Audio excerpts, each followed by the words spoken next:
Hello. Yeah.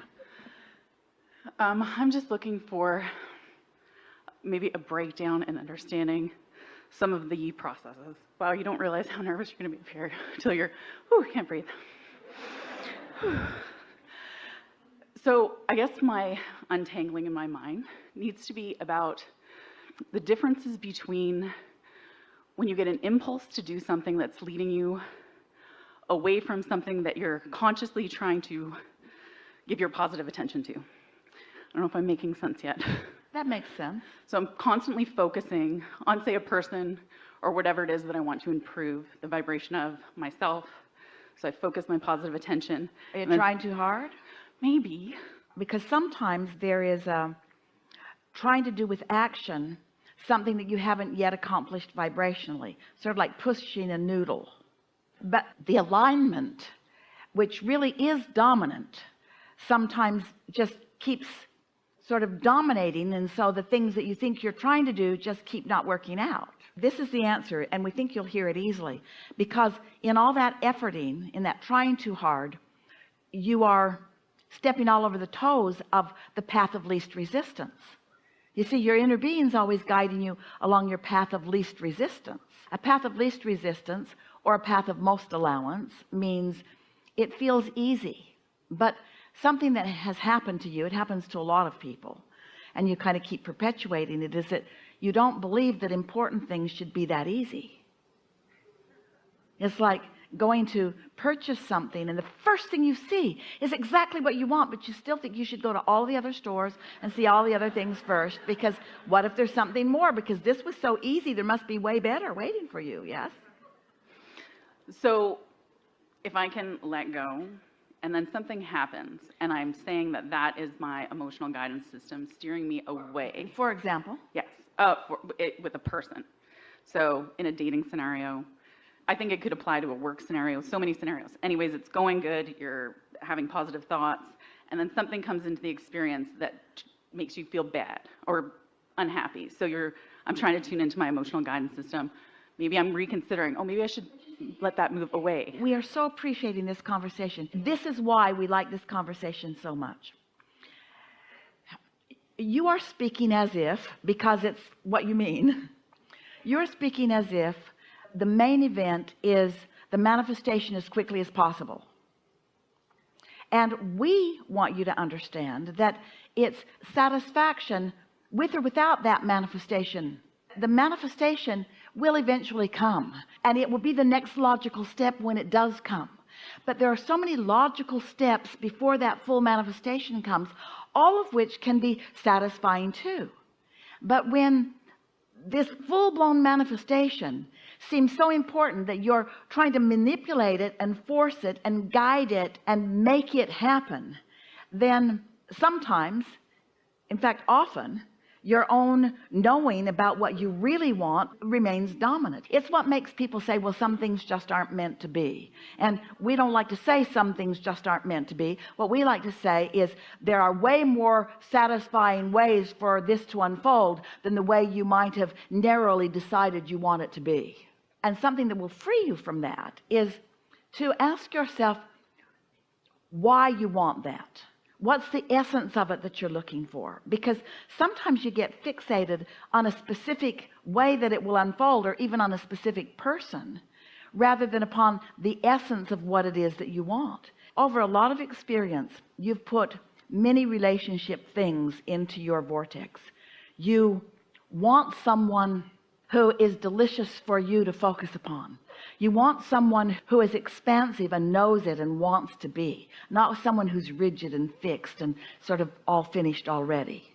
You want someone who understands guidance and who gets there easily and who isn't dependent upon your alignment for their alignment. There are so many things that you want, and sometimes you see a sort of package that may have some things that you know you want that really doesn't have those other things. And so the question that you want to ask yourself, so many people, if we were to ask them this question, would give us this answer. If we were to say, do you want the relationship now, or do you want it better? And most would say, I'll take now. because they think something is better than nothing. And the reason that they think that right now they've got nothing is because none of this counts to anything for most of them. That's just airy fairy mumbo jumbo Abraham crap talk. That's just talking about things that aren't real. I want my money to come out of the vortex and into my bank, and I want my lover to come out of the ethers and to get into my bed. And so we want you to know that this is real and that there is satisfaction in this. And when you relax into the satisfaction of the acknowledging, it is our promise to you that if you will savor as you go, when you get there, it is better.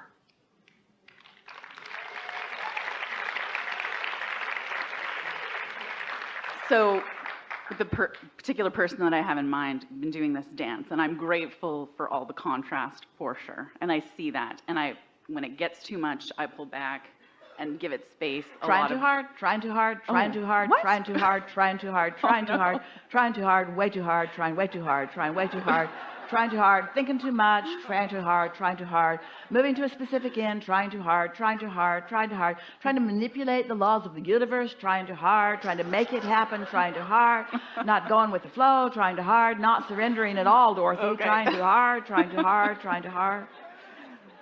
So maybe focus on something else, like knitting or anything else for a little while.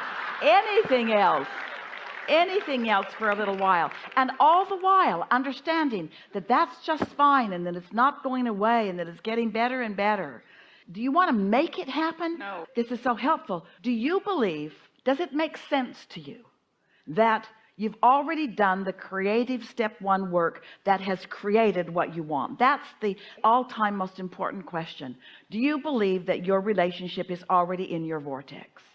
Then why are you trying to make it out of mud? Terrible habit. Well, it's a human habit and it's not terrible and we get it, but the impatience can be explained in only one way. You haven't discovered the satisfaction of the unfolding. Every human gets that because everyone wants the manifestation more than the idea of it. We get that. That's your human cuteness.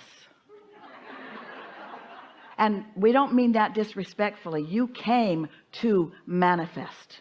That's how you're different from your non-physical counterparts. You came to use your physical beingness to translate energy into something more than thought, something tangible, something so translatable through physical senses that it has to be described as realer. You came for that. And so you're hearing no criticism from us about your eagerness about getting there. But when you try to jump over this satisfaction factor into that, then you work too hard and you leave things out. You get there too fast with only some of the things you want. But when you savor, when you get there, all the things you want are there. All of them. So like writing journals and doing practices and all the processes, maybe I should not do that. Maybe that's well, it's all right. me. It's all right to do that. But just know why you're doing that. You're not doing that to conjure. You're not doing that to create. The creation has already happened. You're doing that to line up with the creation. You're doing that because it feels fun to think about that. Not to make it happen, but because it's pleasing to think about that happening. Can you feel the difference? Yes. You're writing in your journal because the words feel good as they roll off your mind. You're writing in your journal because it feels good to acknowledge what you're in the process of experiencing. Not to make it happen. Feel the difference. Focus is about the pleasure of focus, not about the agony of banging things into place. A lot of people offer most of their action to try to compensate for what they're not accomplishing energetically. And the energetic accomplishment is understood by your state of satisfaction, by your state of well-being, by your feeling of positive emotion.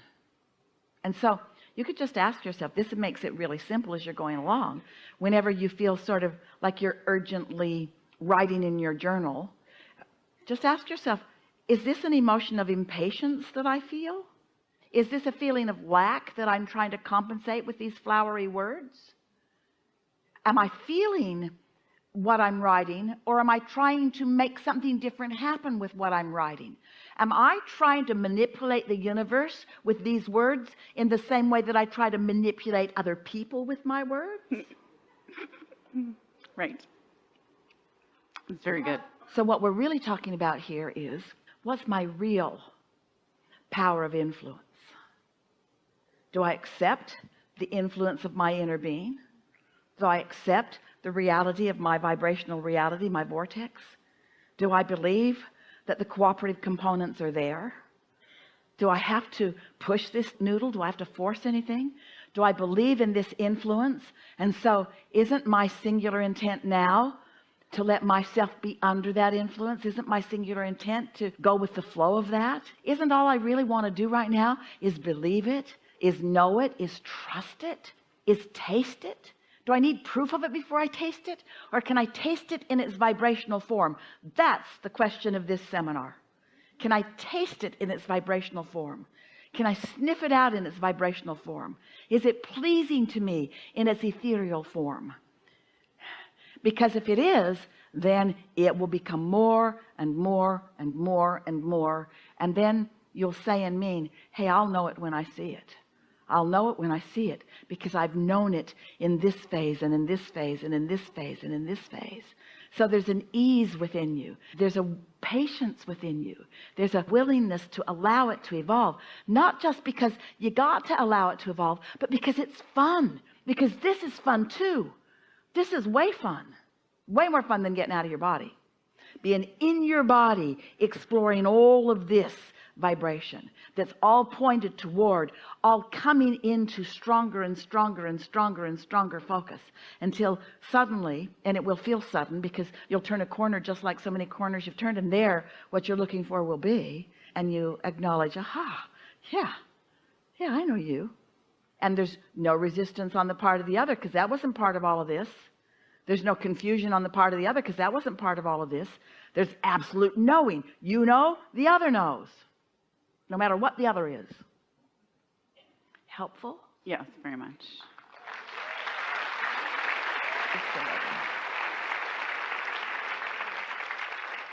Co-creating at its best.